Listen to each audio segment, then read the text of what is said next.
Ahoy, and welcome in to another mind expanding episode of Not Allowed to Die, your podcast about mental health, where I, Dan Magler, social worker and life enthusiast, answer your questions about mental health. Alongside me, as always, is Mariska, the three toothed Patterdale Terrier, and she is licking her paws in the background, and we know what that means. When Mariska is licking her paws, it means we can be doing a little bit of a better job rating and reviewing the podcast and following it. And most importantly, telling a friend, because we know our friends need better mental health. And if you and if any of your friends have any questions about mental health, remember that you can email me and Mariska at daniel.makler@live.com. Mariska is particularly excited because she loves it when we have guests. She's very warm, she's very welcoming. And I apologize to all of you in advance if my voice is a little off. I've been coaching my son's lacrosse team, and that involves a lot of shouting across wide open fields. So anyway, but hopefully my guest will forgive us for that, because tonight we have Dr. Praveena, and she's a certified mental health and awareness practitioner and works with parental narcissistic abuse victims.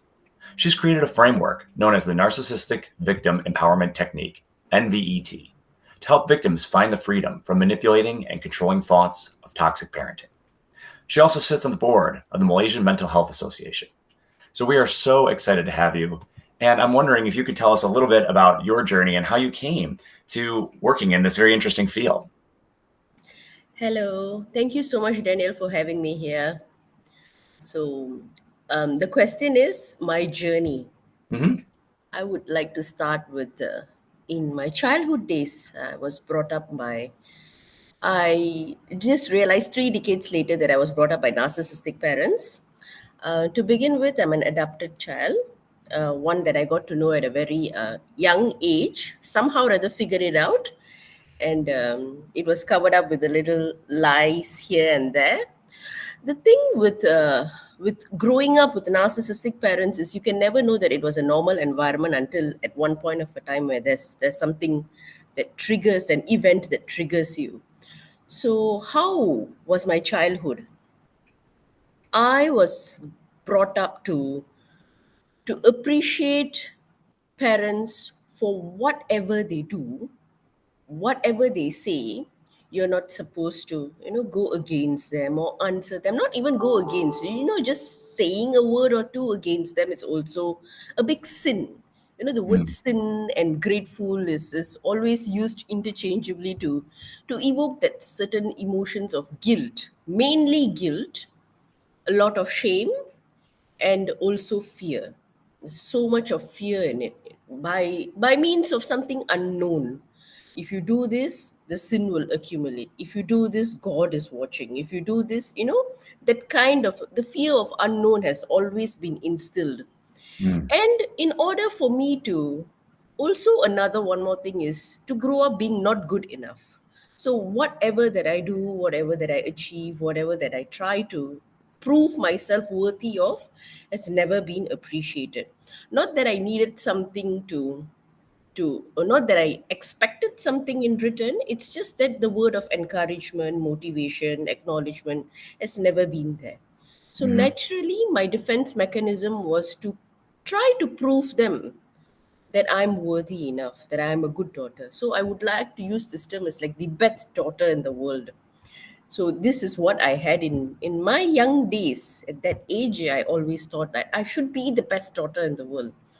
And to make a long story short, there's a lot of incidents in between. That is, no, I don't want to bore our listeners here, but just to make a long story short, when you are constantly in the mode of, a defensive mode, wanting to be good enough, wanting to prove something to everyone, wanting to be the best.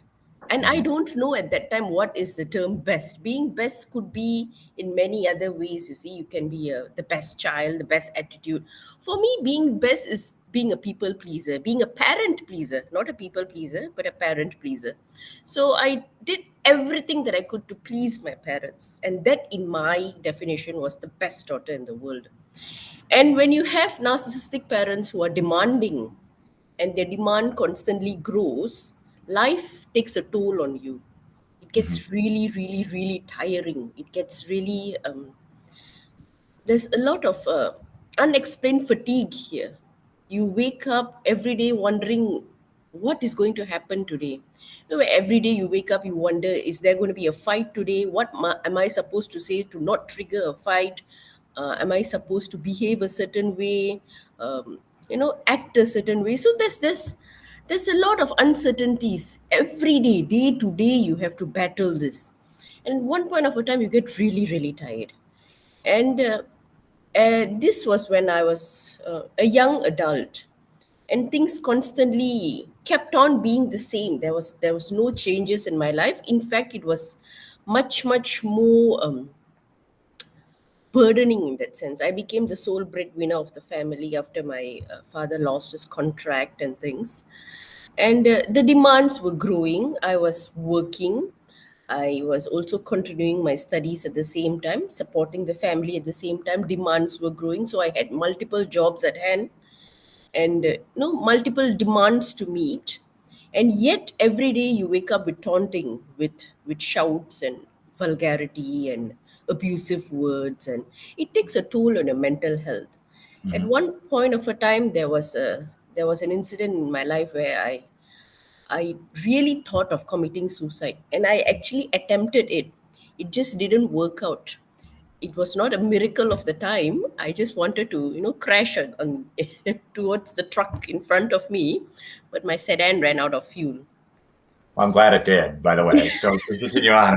I'm glad it was a non-completed attempt, but continue on. I don't mean to interrupt you. Yeah. So at that time, there was actually a loud voice commanding me to stop. It was an inner voice commanding me to stop, and it was very loud and clear, and I was taken aback. And at that same time, the sedan ran out of fuel. And at that point of a time, something just came into me, some sort of a clarity. The clarity that I'm talking about is just to not overthink about the situation, just to go with it and go with the flow. That was my first step of, realizing this. And although situation remained the same, but I was able to process my inner thoughts, to not overthink the situation, and just to be laser focused on what I want in life. And after a few years, I got married to the man of my choice, which was a big no no in my culture, or at least in my family, which is filled with the drama. I managed to break free from that cycle. And the realization moment came to me when I accidentally discovered the term narcissism. So when I discovered this particular term narcissism and I started reading about it, that's when I realized that my life was not normal. Even after marriage, even that first few months, I was not able to put a finger on the situation. No, one thing, I was not able to understand what was going on with my parents, with my mom, with the environment that I'm in. Why am I feeling so tired of life? I don't know, until I accidentally came across this term narcissism. And when I started reading, all these terms gave me a realization moment, like an aha moment. Gaslighting, triangulation, manipulation, projection, all these terms sort of, gave me that sense. Oh my god, there is such a person, there is such a trait, and there is something called narcissism, and that's what I've been experiencing. And I also realized that it's actually a vicious cycle. It's so difficult to get out of it, especially when people play with your emotions. Guilt, shame, fear, emotional blackmailing, all these things comes in the package of narcissistic personality disorder. That's when I realized that I have this knowledge, and I started reading and taking courses and mastering this particular personality disorder. First, the next step was for me to get out of it. So after learning all these things and using my own life experience, I decided to get out of this vicious cycle. And then I realized there are many people out there who needs help. So here I am right now as a certified mental health and awareness practitioner, as what you've introduced me earlier, to genuinely help people out of this, because I know this is not an easy thing to Well, yeah. and for so many of my clients who have parents who are narcissistic or parents who have borderline or parents who are one of these personality disorders, you mentioned that term gaslighting. And the first thing that will happen to them is they will gaslight themselves because their parents, they've grown up with being gaslit by their parents, where they're told that anything that they want to do that's different from what their parent wants is selfishness. So, how does a person, though, tell if their parent is truly narcissistic or if it's just a little bit of selfishness? Because we all, as parents, we have some selfishness. So, what are some of those lines? Like you mentioned, the exhaustion. So, one of the things a lot of my clients will feel is this sense of being drained all the time if they're around their parent. But what are some other things that people should look for so they can tell? Might I be having a parent with a personality disorder, or is it just, normal parenting, maybe a little bit selfish? So, what are some hallmarks? In my personal experience, how do you recognize a person with just this narcissistic trait, like what you mentioned earlier, Daniel? Narcissism is actually a spectrum. Mhm. There's a lot of this gossiping, gaslighting, emotional blackmailing. Every one of us do it. We are all normal human beings, and these are certain traits that everybody does this. But how do you actually define that the parent is an NPD, the person with a personality disorder? In my personal experience, a narcissistic personality disorder person will not be able to realize that they are narcissist. Mhm. If you get what I mean, in the sense that they genuinely believe that they are above everyone. It is an undeniable truth. It's a fact for them. So any attempts of knocking sense to them, say you're so tired, you're so drained, you're so out of your wits, trying to comply to their demands, and you want to do a table talk with them. So you have everything ready, you want to do a table talk with them. So this is what I've tried. So when you tell me this, I can totally relate. That's why when somebody says something about narcissistic parents, I think I know every event and scenario that that can relate to that person. So what happens here is that you try to do a table talk, and everything that you try to reason out will never be accepted or never be given as the slightest consideration. The worst case is the whole discussion, the whole table talk thing will turn against you. And by the time you will be the person that's been blamed for everything. And the worst case is you forgot why you had the table talk at the first place. So the whole thing turns the subject who initiated the discussion will become the person to be blamed for.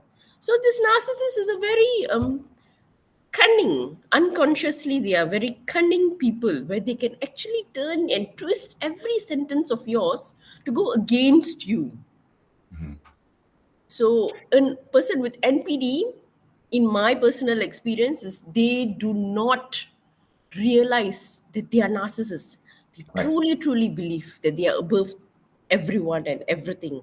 Right. I often have clients who are worried that they might be narcissistic. And I'll say a narcissistic person would never worry about that, because they would never think of themselves so if you're worried about, are you narcissistic? You might have some traits, but you are not a narcissist by definition, because narcissists can't, like, in any personality disorder, this difficulty with accepting responsibility is what I hear you saying. Like, of Yes. acknowledging that I have made a wrong choice, I may have hurt your feelings, and then I can repair that. So if you think back, for the listeners, if you think back to dealing with parents, and it's possible you had a parent that just never made a mistake, but as a parent, I make mistakes all the time. And if your parent could never own it, and as Dr. Praveena is saying, if they are always twisting it on you and making you the one that was responsible for anything negative, and particularly people with one thing that in my experience separates people with narcissism is they can also be charismatic. Is that your experience as well? That sometimes these narcissists get, like, because you would say, well, why would you want to be around that person? But sometimes they can come off as very confident and they can draw people in because of this confidence they radiate. Is that correct? This is something called healthy narcissism. Although I do not advocate that much, but healthy narcissism is there. The thing is, these people, they radiate confidence and things. But the fact is, this is a very surface level characteristic. As they draw you in and say you are in their close circle of friends, sooner or later you will get that vibe of the narcissism in them that comes out. Confidence is one thing. Example, they tend to manipulate conversations. Example, they tend to dominate you or your situation. Example, they belittle you. So Mm. this is something that is masked with that confidence. So this is a narcissist will never be able to hide their true personality. Whatever that is superficial, whatever that they show themselves to be, eventually when you get closer to them, you will realize there's something off there. Yeah. And if they may do kind acts, but they'll do kind acts only to benefit themselves and their ego. Is that accurate? Or Yes, yes, definitely. Narcissists, they think about themselves too much of importance to themselves. Nothing else matters. Very much lack in empathy in their behavior, in their attitude. Yes, you're right. so what kind of damage for people who grow up with this narcissistic parent, what kind of symptoms might they develop later in life as or if they're looking at what are you seeing in the people that you're working with and trying to help to overcome the difficulties of childhood of being raised with someone like that? With people that I work with, the biggest issue is that they fall into a relationship with the narcissist. Mm, It becomes a cycle simply because when they were growing up, they needed someone to validate their actions, behaviors. It's kind of like a comfort zone for them to have a narcissist around them. So when they grow up, unconsciously, subconsciously, they choose a partner who has the traits of their parents, their narcissistic parents. So they fall back into that loop, and it's kind of difficult for them to come out of it. yeah. I have a client right now. I'm going to talk to her tomorrow night, and she's in this exact situation. So I'm so excited to be talking to you because I want to know. So what are now when you've got this person, and she always ends up in relationships with people. Both of her parents were narcissistic, both her mother and her father, and she still finds herself somewhat clinging. This last relationship she had, she still finds herself craving this man, even though he never really cared about her. He only cared about himself. So, how do you help a person? What are some steps in your system that you've created that you do to try to help a person break away from that pattern? So you see, always when this kind of cases come to us, the problem is not with the narcissistic person. The problem is with themselves. Mhm. So the question that you have to ask them is it's always this inner questioning. Nobody can help you except yourself. So you have to ask that person whether why are they still hanging on to the relationship? What is this guy giving you that you can't provide it for yourself? When people start questioning themselves, it is actually a remarkable thing to do, because when you start looking into your subconscious thoughts, your thought pattern, your rational thinking will kind of take over, but it requires practice. It's not easy because we are always attached to emotions. For me, emotions is one thing that gives the person, it's not a leverage at all, it just muddles things up. So for your patient, your client, ask her why is she in that relationship. Make it a very logical, straight to the point approach. Cut off all this other emotion that comes with it, and ask her what is there in this relationship that she needs to hang on to. That person is not giving you any thoughts, or he's not bothered about you. Do you need to put yourself at that position? Don't you think that you are worthy enough? So there are some exercises that you can do, worksheet affirmations and things like that. It starts with loving yourself. The more you torture your thoughts with emotions such as sadness, jealousy, all this burdening emotions, you're actually doing uh, it's an unjust thing to your body. Your mental well-being is being burdened, and it will also affect your body in that sense. So the first person that you need to love is yourself. A Mhm. logical approach, ask her what is there in this relationship. If there is something that that person is giving her, can she find it elsewhere? Is there something that you can do to find it elsewhere? That kind of a thing. So active questioning would be the step to actually get this person out, and also The most important thing that I tell my clients is, if you come to me for, to heal or from your childhood trauma, the first thing is you must be willing to accept the help. Mhm.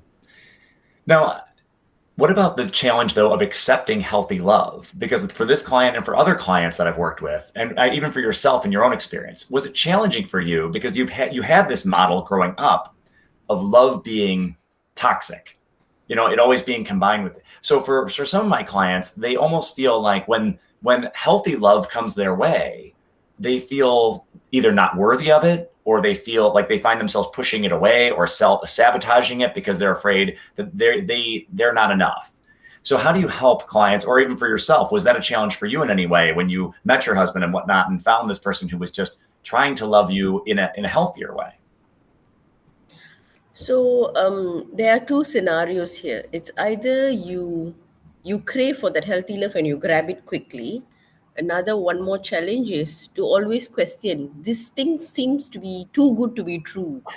It's going to go away soon. So I had that as well. I've also seen people with this kind of a questioning. They tend to refuse that they are not worthy enough, and life has never treated them well. So someone genuinely loving them is not acceptable. For this, the first thing to do is, again, to have that self love. When you start loving yourself, it doesn't matter if that person who comes in, if the person is loving you enough, the person will wait for you. Sometimes you are just not ready to open up. In order for you to open up, you have to start loving yourself first. Believe that you are worthy enough. So that also begins with um, active questioning, asking yourself whether you're worthy enough of love, and be that person who loves yourself first. And if there's someone coming towards you to give that healthy form of love, that person will surely understand. And if you need time, you take all the time that you need to cure yourself within. Then, if you feel that that person is genuine enough, then start accepting it. But again, self love first. So self-love, and then being a little bit patient with yourself, being a little bit skeptical, and then when you're really feeling it, taking there.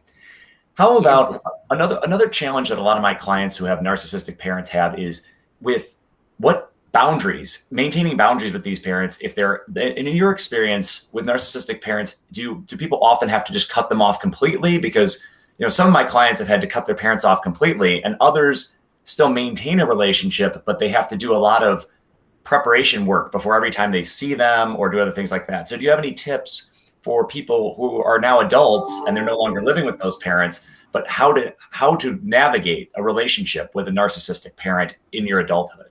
Any thoughts on that?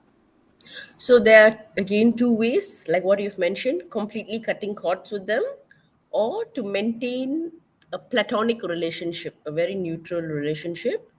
And you mentioned also preparations. I've been there. I've seen people who've been there too. Lots of preparations. In my case, preparations would be white lies. Uh, when you start trying to establish a boundary, when you go to your parents' house, you can never be the new self. They will not accept that. They will not radiate with it, and there'll be tauntings and abuse, and these are things that usually happen. So, if it's not possible to cut cords, maybe they are still depending on you for certain financial provision and things like that. The only preparation that you need, instead of white lies or trying not to be yourself, the only preparation that you need is the ability to gray rock internally and externally. So what is externally? To not process any of their words, because they are now powerless. They do not have the power to control you, to manipulate you. You are off that. You have to tell yourself that you're off that. The words will not matter anymore. That would be external. So when they taunt you, abuse you, ask you, why have you changed, why are you doing this, that, trying to control you, trying to order you to do things, you just do not process it. Just be unreactive, if that's a word, right? This unreactive, just be unreactive, and just say yes, yes, or just move on. And if they start abusing you too much, if it's becoming something that is unbearable and gray rocking doesn't work anymore, just walk away from that situation, walk away from that place, because nobody must be allowed to abuse you. You should not allow yourself to be abused. You do not give them that power. That would be external. Internally, after hearing all this abuse and taunts, you are pretending to be strong, and you are unreactive, and you walk away from that situation. But when you get back home, or while you're driving, you keep on thinking about that scenario. That is not true gray rocking. True gray rocking only works when that thing happened at that time. It is at that moment, it's gone. Once you step out of the house, it's over. You have so many other things to think in your you have so many other thoughts going on. You will not give do not give two shits about whatever that they say. So sorry about the Oh, language. that's fine. Yeah. Yeah. So you don't give two shits about it, and it's done. So that Mhm. is the internal gray rocking part that you have to master. I believe the internal gray rocking is much, much more important. External is your first step, but after that, even in your day-to-day activity, your daily activity, do not give them a single minute, do not give them a single thought, because that is also a way of empowering their words. And you do Mhm. not have time to waste. You have wasted so much of time with them. There's You do not donate your time to them anymore. So that's my take on how to maintain these healthy boundaries, is to gray rock internally and externally, if you have to still maintain a relationship with them. And then are there misconceptions that you hear about, like, or that you, when working with clients or things like that, or just about narcissism generally, or surviving and growing up from that? Do you find, like, what are things that you're hearing that you have to help correct your clients or people you're helping, whether it's self-blame or other things? Is there anything about, dealing with narcissistic parenting that are either misconceptions or, just commonly held beliefs? The biggest misconception with adult children of narcissistic parents that I've heard and worked with is the guilt of not doing the right thing. So the right thing is also in inverted commas here. What is right? The word right is subjective. So when I tell them to just do this, maintain your boundaries, this and that, and gray rock, and they just cannot accept that. It requires a lot of work on their part to actually start doing this, simply because they are guilty. When they are guilty, they feel that parents, we should not do this to them. They have brought me up, they have taken care of me, they have given me shelter, they are my guardians. So for them, that guilt part is something, it's very, very difficult to overcome. They are conditioned to think that way. Mhm. So when I tell them, I have to tell them this: it's a parent's responsibility to give the child all basic necessities, clothing, a place to stay, education. When you are a parent, you also sign up for all this. The child is your dependent, and it is the duty of a responsible parent to do this. So a child should not be subjected to hold, or to be responsible to take care, or to taking care of the parent is definitely the responsibility of the child, in case if the parent is disabled or they need some help.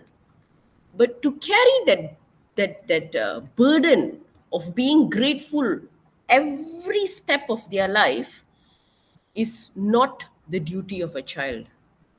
They have to get it in their head, in that sense. You have to understand the the the the normal duty of a parent and the normal duty of a child. What is the boundary there? That is very, very important for them to recognize first. So by helping them to see that it's an unrealistic standard that they're applying to themselves and their own history and past, sometimes they can start to break away from that. I always tell my clients, like, you're stealing guilt that doesn't really belong to you. Stop stealing and hanging on to guilt that isn't yours. This shouldn't be your guilt. But yes, as you say, a lot of times it takes a lot of repetition and showing them intellectually from a different perspective that that's going on. Yes. So where can people learn more about you, your practice, and how do people get in touch with you, that kind of thing? Can you tell us a little bit more about that and the different work that you're doing? So I mainly help adult children of narcissistic parents to get out of this guilt, shame, and fear cycle. And the cases that I deal with is for those with narcissistic parents, but also those with narcissistic partners. Some Mm-hmm. cases that come to me are parents and partner. So it's a situation where they have to actually take charge of their life. So information about me, I have my website. It's called www.drpraveena.com. It's spelled as dr dash Praveena praveena.com, and you can download my freebie from there. It's a 66-page guide to 14 days to an empowered journey. So it's a practical guide that talks about what you need to do, what are the first few steps that you need to do to start healing from narcissistic parents. So you can go to my website and download that freebie.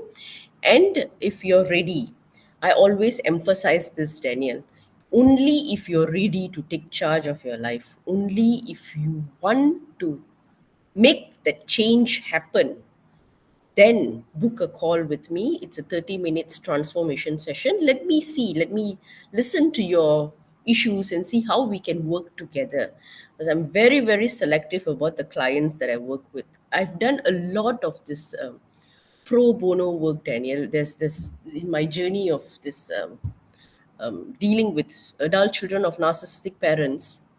The biggest challenge is when they are only there to lament. Mm-hmm. There's a lot of times they come and tell their woes, but when I ask them, what do you want to do to change, there's no answer. Mm-hmm. So only if you're willing to take charge of your life, book a call with me, a 30 minutes transformation session. Let's see how we can how I can help you deal with your situation. And if you really want to come out of it, I know the exact steps to actually come out of that situation, but only if you're willing to hear, only if you're willing to take action. Well, I hope people do, because growing up with a narcissistic parent, and then particularly those people who also end up with narcissistic partners, it's like their life is being stolen away and their time is being stolen away. And they're only going to start to live their own lives when they can set those boundaries and start to break away. And not every therapist and not every person has your kind of experience, in that firsthand experience and the experience with helping people with this very particular kind of situation. And so I think it's really important for clients to be understood. And I think that's something that you've got that not everyone can offer. So I think it's fantastic that you've taken your experience and you're using it to help other people escape from this cycle. And because everyone I've worked with who's had this narcissistic parent situation, these are wonderful people who've been taken advantage of. And it doesn't mean, and here's the thing that people need to understand: it doesn't matter if it wasn't your parents' fault that they formed that way. It doesn't matter if you don't want to blame them. The point is, if they're not giving you your needs, and if you have a hole inside, you need to learn to heal from that hole. And so finding the right people to do that with is so important. Well, any other messages you want to give to the Not Allowed to Die audience before we sign off? Life is short and it's beautiful. Stop giving your thoughts, or stop allocating your thoughts to other people. Start living for yourself, especially people with narcissistic parents. They had their childhood stolen from them, something that you cannot get back. But right now, the choice is always yours. This very moment, your life is within you, it's in your hands. So take charge of it and live the best version of yourself every moment, every day. Yeah. Well, thank you so much for spending time with Mariska and me, and for sharing with our audience. And if listeners, if you have questions for me, please do check out Dr. Praveena's website and whatnot. But if you have questions for me, remember to email us at daniel.magler@live.com. And remember to do whatever it takes to get you through this world. The only rule is you are not allowed to die.